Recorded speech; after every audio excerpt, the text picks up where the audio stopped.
Senat mahasiswa Unpar kerja nggak sih? Ini merupakan pertanyaan yang paling banyak gue denger semenjak gue masuk SM, dan hari ini gue akan menjawab pertanyaan ini. Halo semuanya, nama gue Darren Christopher, selaku Ketua Komisi 2 Senat Mahasiswa Unpar, dan selamat datang di Insider.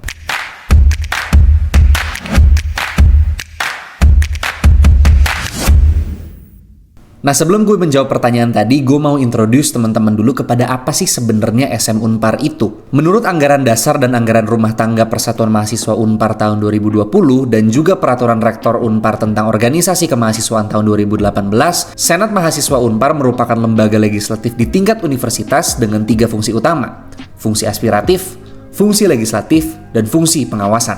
Di titik ini mungkin banyak dari kalian yang nanya apa sih definisi dari ketiga istilah tadi, so let me explain. Fungsi aspiratif SM berarti SM itu mampu menampung, menyerap, dan juga memperjuangkan aspirasi untuk dibawa ke pihak universitas. Dan aspirasi atau keresahan teman-teman ini bentuknya bisa macam-macam. Bisa tentang sarana dan prasarana kampus yang udah nggak memadai dan harus diganti, permasalahan antar jurusan, kebutuhan akademik dan keuangan, dan banyak lainnya.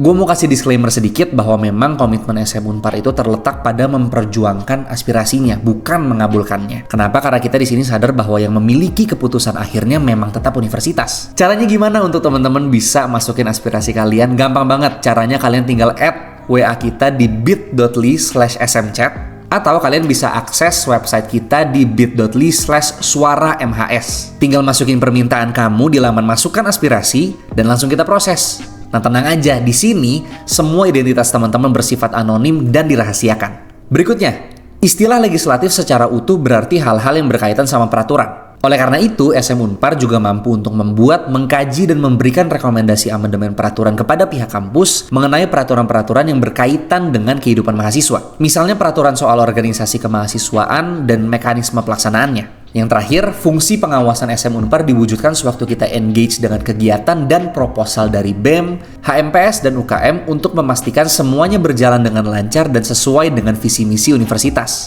Jadi kalau misalnya nanti kalian melihat kita ada di dokumen proposal kalian atau ada di kegiatan-kegiatan offline kalian, jangan kaget ya. Nah, semua fungsi ini nggak mungkin bisa dijalankan tanpa adanya andil dari ketua, wakil ketua, bendahara, ataupun masing-masing anggota komisi. Apa itu komisi? Singkatnya, komisi adalah fancy word untuk divisi. Komisi 1 selaku komisi legislatif bertugas mengkaji dan membuat peraturan serta memberikan rekomendasi amandemen peraturan kepada kampus. Sementara komisi 3 bertugas untuk melakukan pengawasan terkait organisasi kemahasiswaan dan juga memperjuangkan aspirasi kalian. Last but not least, komisi 2 kita bertugas untuk menjadi humas dan juga konten kreator bagi Senat Mahasiswa Unpar. Nah, meskipun kita dibagi menjadi 3 komisi yang berbeda, penting untuk mencatat bahwa kita sebetulnya di sini bekerja bersama-sama. Berangkat dari sini, barulah kita bisa menjawab pertanyaan awal kita, apakah SM Unpar kerja atau enggak? Dan jawaban singkatnya, ya pasti kerja.